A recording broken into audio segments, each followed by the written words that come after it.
하나님의 말씀 마가복음 4장 26절에서 29절입니다. 생명은 참 신비롭습니다. 생명을 뭐라고 설명을 해야 될까? 아니면 생명이 어디에 있다고 말하면 좋을까? 수많은 철학과 종교가 이런 질문을 던졌습니다마는 아직도 답이 없습니다. 그 답은 누구에게 있느냐? 생명을 이 세상에 보내시고 그 생명을 자라게 하시고 그리고 결국은 결실을 맺게 하시고 그리고 이 땅에 두기도 하고 데려가기도 하시는 하나님의 주권 가운데 있습니다. 그래서 생명의 신비는 하나님에게 속해 있는 비밀이다.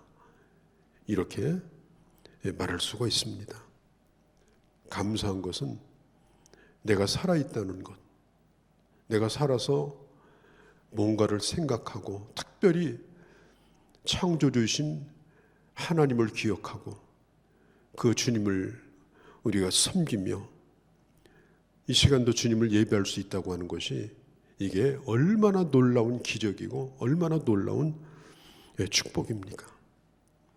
이 생명의 신비를 깨닫고 사는 사람, 이 사람은 날마다 아침에 눈을 뜰 때마다 하나님, 오늘도 내게 귀한 생명 주신 거 정말 감사합니다. 이렇게 고백하며 하루를 시작하지 않을 수가 없는 것입니다. 오늘 성경에 보면 어떤 농부가 씨를 뿌렸다고 말합니다. 그리고 이 씨가 싹이 나고 가지를 치고 열매를 맺고 그리고 거두게 되었다. 이 생명이 자라나는 모든 과정 속에 농부가 무더위에 거름도 주었더라. 농부가 풀도 뽑아줬더라. 농부가 수고하고 했었더라. 단 한마디도 나오지 않아요. 다만 신비롭게 곡식이 자라나는 것을 오늘 성경은 이야기하고 있습니다. 오늘 이 말씀의 깊은 하나님의 뜻은 뭐냐면은 바로 복음을 전하는 자를 향해서 하는 말씀이에요. 하나님의 말씀을 전하는 사람을 향해서. 농부가 씨를 뿌릴 때에 이 씨가 나질까 나지 않을까 걱정하고 뿌릴 때 뿌리지 않는다면 아무리 봄비가 와주고 오늘처럼 이렇게 좋은 날씨를 주신다 하더라도 뿌리지 않으면 소용없는 거예요. 그래서 농부는 믿음을 가지고 뿌리는 겁니다. 저도 어릴 적에 우리 아버지 따라서 다른 거 몰라도 배추씨 이런 거 뿌리잖아요. 얼마나 작아요. 그리고 흙으로 대충 이렇게 덮고서 가버려요. 내가 속으로 저거 혹시 안 나면 어떡하나. 근데 우리 아버님은 걱정을 안 하셔요. 오히려 제가 걱정을 해요. 그런데 정말 신기해요. 며칠 지나가면요, 밭에 파랗게 싹이 올라오는 거예요. 저는 어릴 때지만 그걸 보면서 야, 정말 신기하다. 우리 아버지는 어떻게 좀 믿음이 좋을까? 그리고 도대체 이렇게 신비한 일을 누가 하는 걸까? 그냥 농부는 뿌려놓고 기다리는 거지. 그걸 가서 파보고 거기 가서 잘나게 해달라고 빌고 없어요. 씨가 저절로 자라서 나중에는 큰 포기 배추가 되는 겁니다. 우리는 이 생명의 움직임은 볼 수가 있습니다. 그렇잖아요. 아, 저거 살아있다, 죽어있다. 그리고 많이 자랐네, 많이 컸네, 이렇게 시간 속에서 생명의 변화에 대해서 우리는 느낄 수가 있어요. 또 식물도 마찬가지잖아요. 많이 자랐네, 가지가 많이 성장했네, 느낄 수 있어요. 그러나 그 일이 어떻게 일어나는가에 대해서는 우리도 묵묵부답입니다. 그건 하나님이 하시는 일입니다. 그래서 예수님이 전도자에게 하시는 말씀이에요.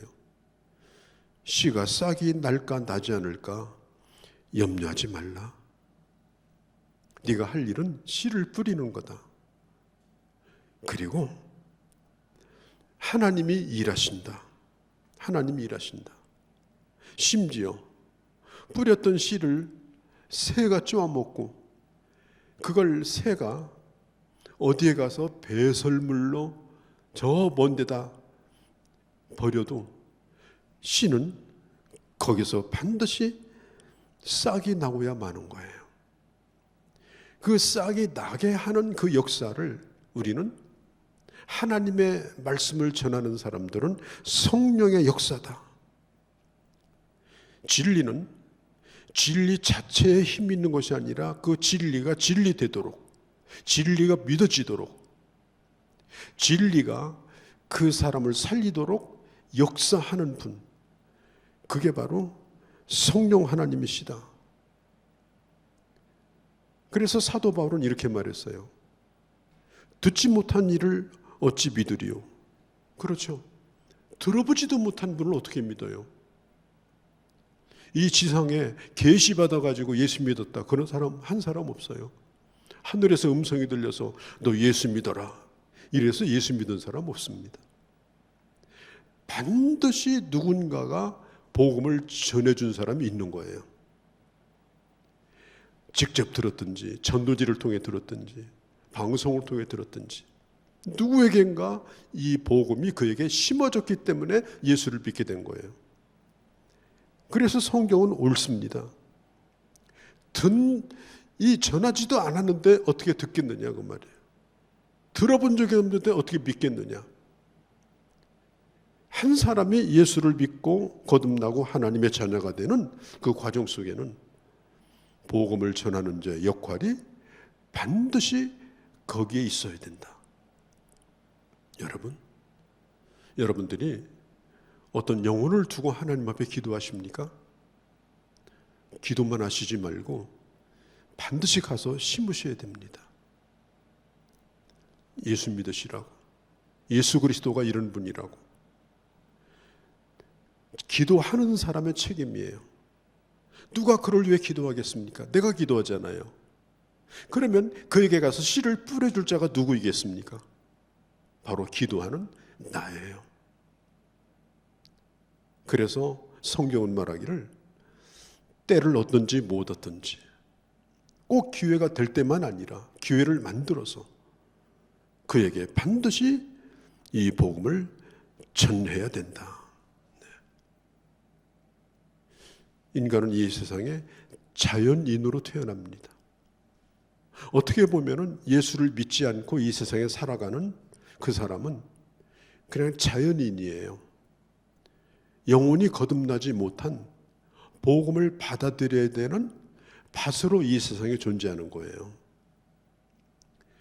근데 그 사람이 복음을 받을 기회도 없었고 복음에 심어지지도 않은 상태에서 그냥 자연인으로 살다가 끝난다면 그 사람은 하나님의 심판을 받아야 돼요. 그냥 육신이 죽음과 더불어 썩고 마는 거예요. 반드시 사람이 이 땅에 태어나면 그 사람이 거듭나고 하나님의 자녀가 되기 위해서는 그 사람의 인생의 밭에 누군가가 복음을 뿌려야 됩니다. 그렇게 하면 그 사람의 영혼의 밭에서 놀라운 하나님의 역사가 나타나게 되는 것입니다. 사람은 그럴듯하게 되기 위해서 끊임없이 자기 안에 뭔가 심어요. 지식도 심고 철학도 심고 요즘 철학 전문 서점이 상당히 잘 된다고 해요. 철학 인문학. 사람들은 알고 싶은 거예요. 내가 누구냐? 인생이란 뭐냐? 내가 사는 목적이 뭐냐? 그런 철학적 질문. 그러나 그 서점에 철학책이 가득하다 하더라도 그런 것이 인간을 거듭나게 만드는 게 아니에요. 사람은 그렇게 하고 싶어서 몸부림을 치죠. 괜찮게 살기 위해서, 그럴듯하게 살기 위해서. 그러나 어떤 것을 갖다 심어도 그 밭에는 생명의 역사가 없습니다. 생각은 바꿀 수 있어요. 생활은 좀 그럴듯할 수 있어요. 그러나 그 영혼을 살려서 생명을 살게 하는 역사는 그 어디에 가도 없습니다. 죽은 것은 죽은 걸 만드는 겁니다. 썩은 것은 썩은 걸 만드는 겁니다. 그렇게 이어져 갈 뿐인 것입니다. 반드시 거기에 하나님의 개입이 있어야 되는데 하나님이 직접 개입하시는 것이 아니라 하나님의 말씀이 전해지고 그 말씀과 함께 역사하는 성령의 역사 속에서 그 하나님의 말씀이 싹을 내는 데서부터 이 놀라운 생명의 신비가 시작이 되는 것입니다. 오늘 성경에 보면 이렇게 말해요. 저가 밤낮 자고 깨는 중에, 밤낮 자고 깨는 중에. 자, 한번 생각해 보십시다. 농부가 씨를 심어놓고 밤낮 자고 깨기만 합니까? 이건 농부의 일상을 가리키는 거예요. 농부는 밤낮 자고 깨면서 뭐 해요? 아침에도 들에 나가보고 저녁에도 들에 나가보고 혹시 해충이 와서 쪼아먹는지, 바람이 불어서 그 곡식이 다 누워있는지 밤낮 자고 깨면서 자기가 할 일을 하는 겁니다. 농부는 농부가 할 일만 열심히 하면 돼요. 그러면 우리 예수 믿는 사람의 일상은 뭡니까? 우리가 밤낮 자고 깨는 것만 합니까? 직장도 다니고 살림도 하고 아이들도 키우고 그러죠. 그게 우리가 밤낮 자고 깨면서 하는 거잖아요. 그런데 그 모든 일상 가운데 내 삶이 아무리 성실하고 아무리 최선을 다한다 할지라도 씨를 심어 놓지도 아니하고 밤낮 자고 깨는 일을 반복하면서 시간을 보낸다면 싹이 나지 않는데 어떻게 합니까? 생명의 역사가 없는데 어떻게 합니까? 난 여러분들이 삶에 충실하기를 원합니다. 아침 일찍 일어나고 또 열심히 최선을 다하시고 밤낮 자고 깨는 거, 그게 우리 하는 일상 아닙니까?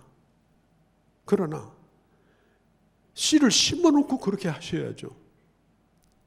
씨를 심어놓지도 않냐고 밤낮 자고 깨면서 시간을 보내고 나이 먹어간다면은 여러분들을 통해서 하나님이 이루시고자 하는 그 생명의 역사, 하나님이 하시고자 하는 그 위대한 이 세상의 어떤 동물, 어떤 식물보다도 중요한 인간의 영혼을 살려서 그 아들을 버리시기까지 이루시고자 했던 하나님의 뜻을 이루고자 하는 그 시작의 출발점인 씨를 심어놓지 않냐고 밤낮 자고 깨면서 세월 보낸다면 어떻게 하겠습니까? 한번 생각해 보세요. 농부가 씨를 뿌려놓지도 않냐고 밤낮 자고 깨면 그 밭은 어떻게 되는 것이며 그 인생은 어떻게 되는 겁니까? 난 여러분들이 성실한 일상을 살기를 바라요. 그러나 반드시 누군가에게 복음을 뿌리시기를 바랍니다.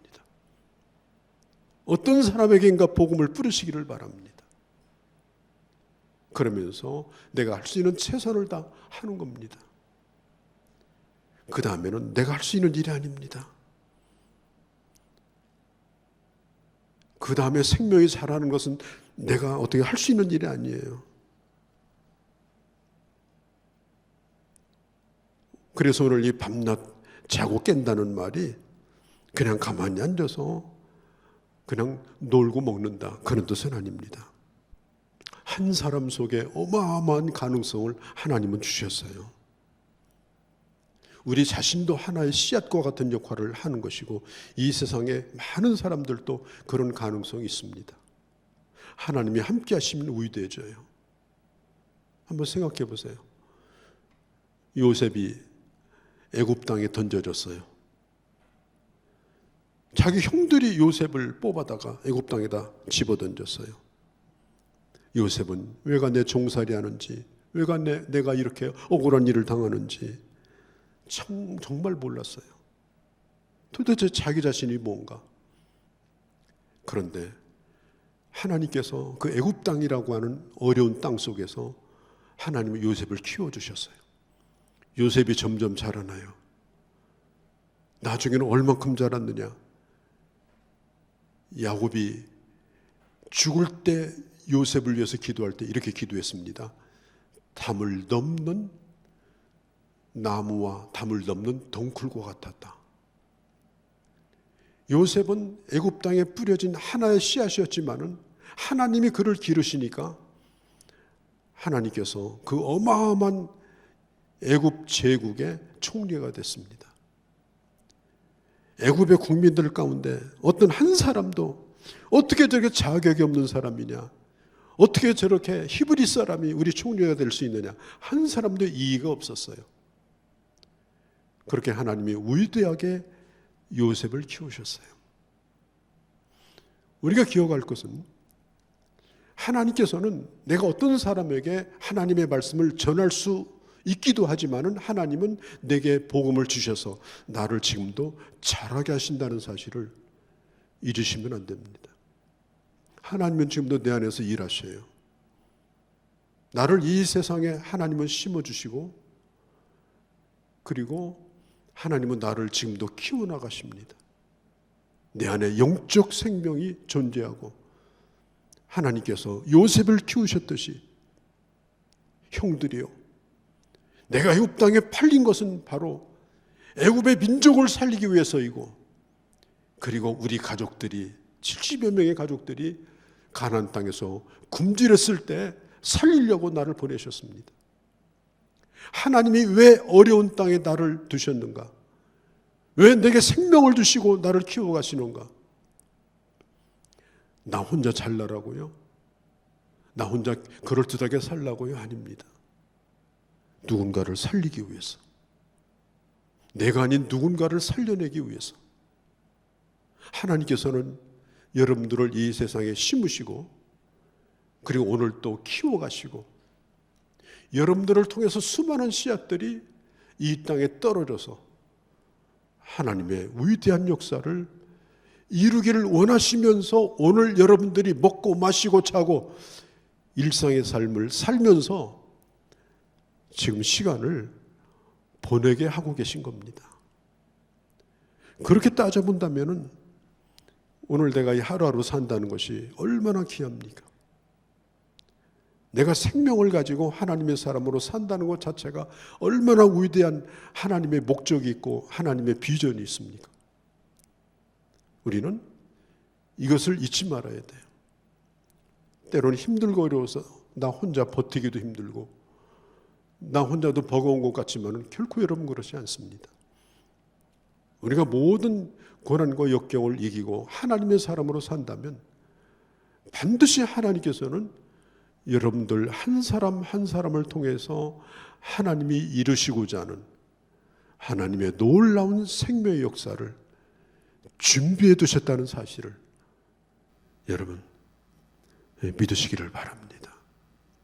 그리고 오늘 성경에 보면 처음에는 씨를 뿌리는 것이요, 싹을 나는 것이요, 이삭이 나오는 것이요, 그 다음에 곡식이 익는 것이요, 그 다음에는 추수의 과정이 있다. 이 말은요, 생명의 성장은 반드시 과정이 있다는 말입니다. 아무리 작은 생명도 출발점이 있고요, 자라나는 과정이 있습니다. 심자마자 열매 맺는 생명은 이 지상에 없습니다. 조그만 곤충도요, 물속에 살았다가 물 위로 올라왔다가 나무 위로 올라갔다가 몇 번 허물을 벗고 몇 번 탈바꿈을 고통스러운 과정을 거쳐서 결국은 한 마리가 날개를 달고 하늘을 나르고 얼마나 많은 과정이 필요한지 몰라요. 식물도 마찬가지입니다. 그 씨를 뚫고 나와서 싹이 나는 순간부터 그 나는 과정은 정말 치열합니다. 그래서 반드시 그 과정을 거쳐서 하나의 생명체로서 역할을 하게 되는 거예요. 참 신기하죠? 생명은 눈에 보이지 않는데 시간이 지나고 나면 모양이 만들어져요. 시간이 지나고 나면은 결국은 열매가 나오게 되는 거예요. 얼마나 걸릴지 몰라요. 그런데 반드시 열매를 맺게 될 겁니다. 가을이 되면 그 누런 오곡백과 황금들판을 보게 되는 거예요. 여기에는 시간이 필요합니다. 우리 자신에 대해서도 마찬가지예요. 그리고 다른 사람에 대해서도 마찬가지입니다. 여러분, 우리가 처음 교회 나왔을 때를 한번 생각해 보세요. 자기 발로 나온 사람 있어요? 누군가의 손에 이끌려 나왔죠? 계시받고 나온 사람 없습니다. 끌려 나온 사람들이 대부분입니다. 어떤 사람은 구경 삼아 나왔고, 어떤 사람은 꼭 예수 믿으려고 한다기보다도 그냥 다른 동기를 가지고 나온 경우도 많고, 친구 따라 강남 간다고 엉겹결에 와보니까 강남이 아니고 교회인 경우도 많고, 그렇게 해서 신앙생활의 시작이 된 거예요. 내 자신에 대해서 우리는 낙심하면 안 됩니다. 하나님은 나를 이 세상에 내 의지와 상관없이 하나님의 사람 되게 하시고, 그리고 하나님께서 오늘도 나를 붙들고 계신 겁니다. 이 생명의 성장이라고 하는 건 내 의식 밖에서 일어나는 일이에요. 잘하겠다고 생각해서 잘하는 생명은 없어요. 내 의식을 뛰어넘는 세계 속에서 생명이 존재하는 겁니다. 이건 내 의지와도 상관이 없어요. 일부러 자라나려고 그렇게 한다고 해서 자라나는 게 아니에요. 옛날 중국 고사에 그런 말이 있죠. 어떤 사람이 하도 곡식이 천천히 자라니까 저녁에 가서 이삭을 다 뽑아놨대요. 잘 자라라, 잘 자라라 그러며. 그랬더니 그 이튿날 가보니까 다 누렇게 죽었더라는 거예요. 우리도 지금 그런 과정 가운데 있습니다. 하나님 오래도록 기다리시면서 오늘도 우리는 만들어져 가는 거예요. 얼굴 표정이 달라지고, 걸음걸이가 달라지고, 말씨가 달라지고, 어느새 보다 보면은 훌쩍 커가지고 이제는 그 어머니 같기도 하고 그 아버지 같기도 하고 그런 거예요. 난 여러분들이 그렇게 되기를 바랍니다. 여러분들이 지금까지 잘 해오셨어요. 여러분들이 처음 교회 나왔을 때를 생각해 보세요. 얼마나 어줍지 않고 얼마나 부족했습니까? 그래도 이만큼 하나님이 우리를 세워주고 길러주시지 않았습니까? 저는 저 자신을 봐도 마찬가지인 것 같아요. 끊임없이 변화되어지고 끊임없이 자라가는 과정 가운데 있는 것이지, 내가 목회를 아무리 오래 하고 하나님 앞에 갈 때까지도 그건 과정 가운데 있는 거지 내가 완성된 건 아니에요. 거기에는 반드시 생명이 자라가는 과정 가운데 끊임없이 내 안에 말씀이 공급되는 거예요. 끊임없이 말씀을 듣는 거예요.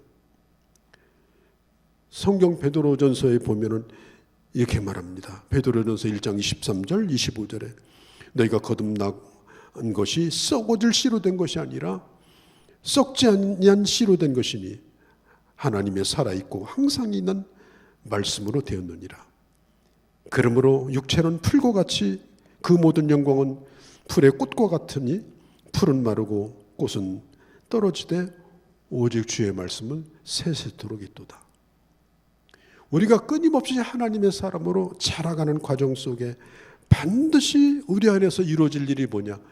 끊임없이 말씀을 공급받아야 되는 거예요. 어떤 분이 그랬대요. 아내에게, 여보,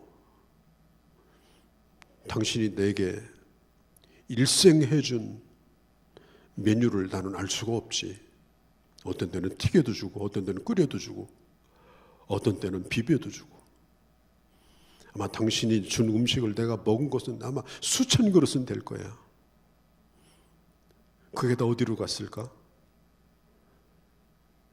그게 바로 오늘의 내가 되게 한 거예요.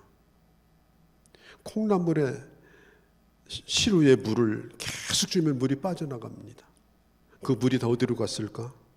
결국은 그 콩나물이 자라게 된 거예요. 어떤 분은 그래요. 끊임없이 말씀을 들어도 나는 자라지 않는 것 같아요.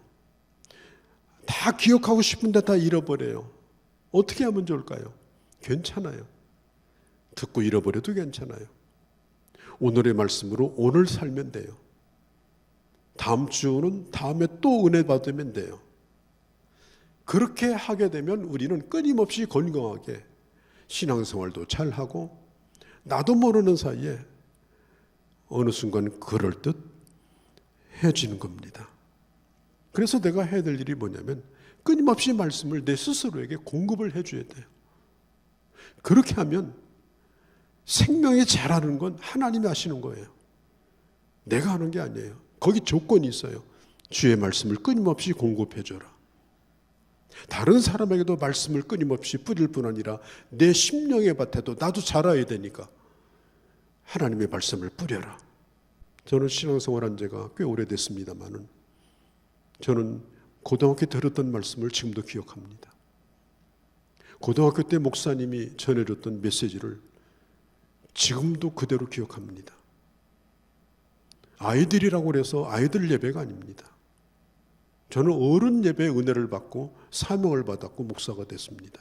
하나님의 말씀은 너무너무 오래가고 너무너무 강력하고 너무너무 하나님의 말씀은 능력이 있습니다. 저는 저 스스로를 봐도 마찬가지예요. 내가 무슨 내 철학으로 사는 것도 아니고 내 신념이나 끈기로 사는 게 아닙니다. 하나님의 말씀으로 사는 겁니다.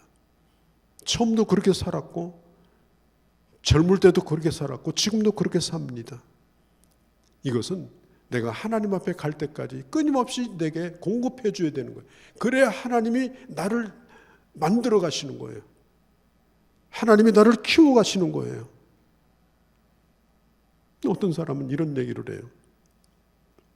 목사님, 장로교는 하나님이 다 믿을지 안 믿을지 예정돼 있다는데 전도를 합니까? 믿을 사람 믿고 안 믿을 사람은 안 믿겠죠. 그 유명한 요한 칼빈 선생에게 그 제자가 그렇게 물었대요. 선생님 말씀대로라면 예정되는데 전도합니까? 그때 칼빈이 이렇게 말했어요. 그래서 우리가 더더욱 전도해야 됩니다.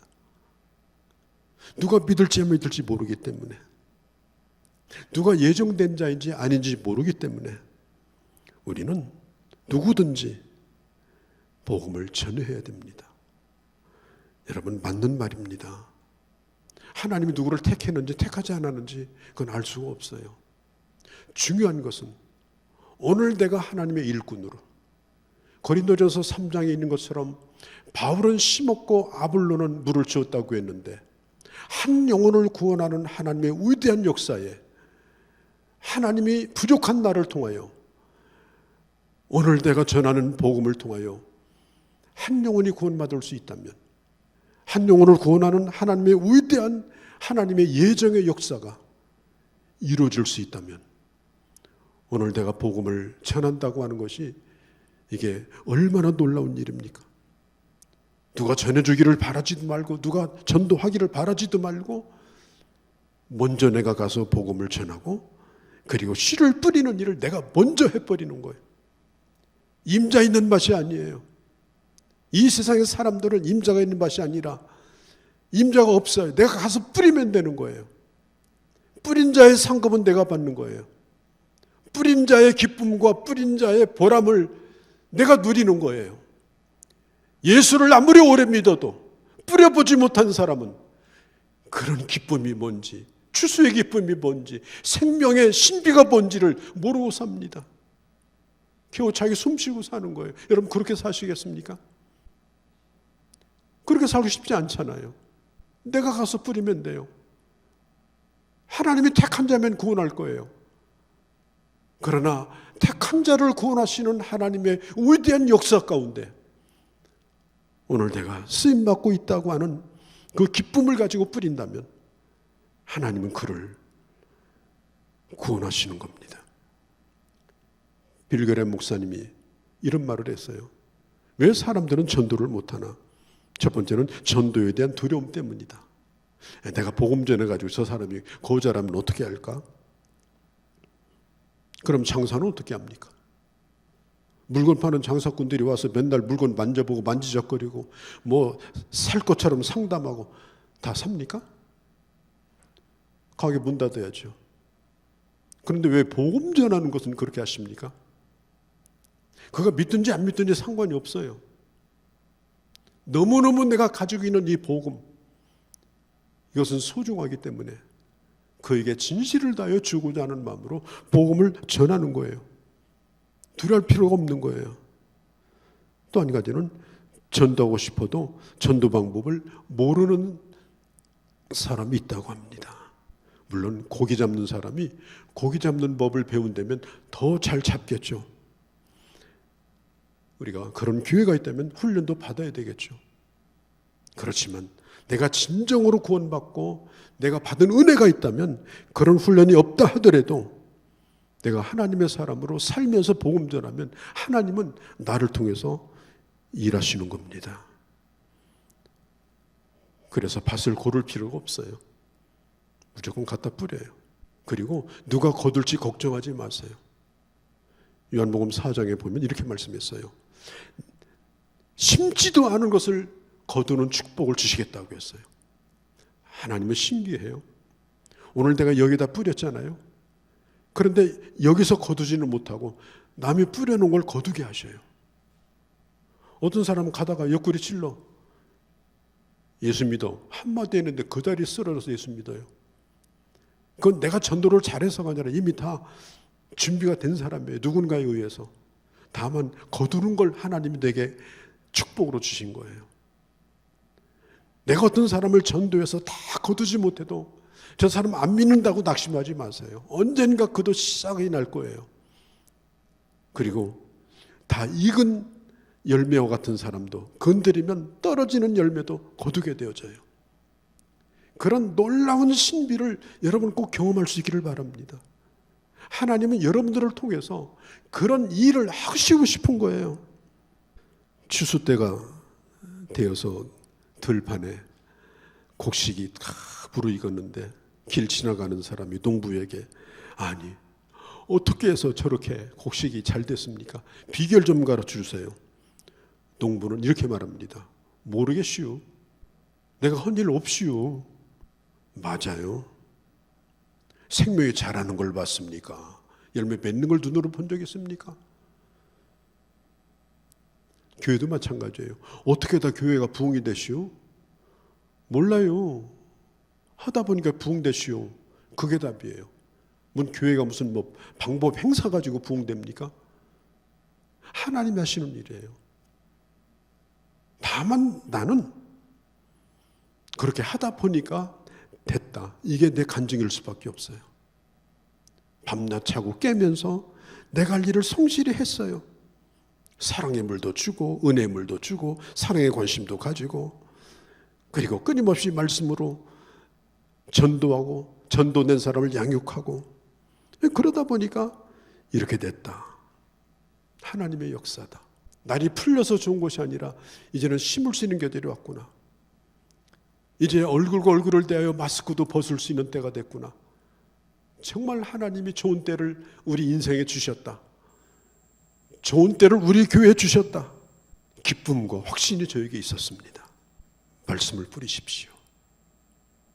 나이 들어서 교회 나오는 분 가운데 어떤 분은 저한테 그런 얘기를 해요. 목사님, 제가 어릴 적에 주일학교에서 선생님에게 말씀을 들었는데 이렇게 수십 년 동안 돌고 돌다가 우회전, 좌회전 이렇게 하다가 드디어 이제 생각이 나서 나도 모르게 이렇게 교회 왔어요.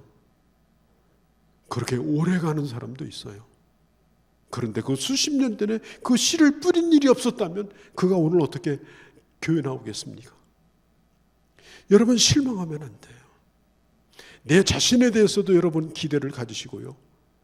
오늘 내게 주어진 모든 사람에 대하여 그런 기대를 가지고 저절로 자라는 생명이지만 하나님의 그 놀라운 생명의 역사에 오늘 내가 살아있고 내가 생명을 체험할 뿐 아니라 이 생명을 전하는 자로 오늘 내가 존재한다. 이런 보람과 기쁨을 여러분 마음껏 누리며 오늘 남은 이 좋은 계절에 한 해를 보낼 수 있는 주의 자녀들이 되어주시기를 바랍니다. 거룩하신 우리 아버지, 오늘 정말 좋은 날 주셨습니다. 아버지, 봄비와 같은 비도 내리고 좋은 날씨도 주셨습니다. 이제 마스크도 벗고 누군가의 얼굴을 대하여 마음껏 말도 할 수 있고 속내도 털어놓을 수 있는 그런 때가 되었습니다.